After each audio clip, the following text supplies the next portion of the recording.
проект закона, который Народное собрание будет вносить в парламент, о том, чтобы внести поправки в избирательный кодекс Молдовы, да, чтобы, потому что там, если помнишь, с 2021 года, по-моему, было включено положение об избирательном совете Гагаузии, который входит в структуру избирательных органов. То есть раньше был ЦИК Гагаузии, сейчас его переименовали. И он никогда не регулировался республиканским законодательством деятельность этого органа, и в том числе сотрудники не входили в список лиц, которые занимают государственные должности. И была проблема, в общем-то, и у сотрудников, и в том числе и с деятельностью.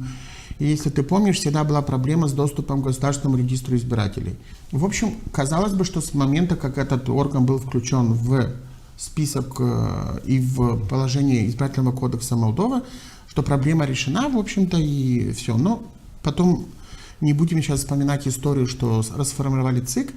И сейчас я задался вопросом, когда увидел эту законодательную инициативу, притом на нее уже есть отрицательное заключение Центральной избирательной комиссии Молдовы. То есть мы уже 100% предполагаем и понимаем, что парламент не утвердит эти изменения в законодательство.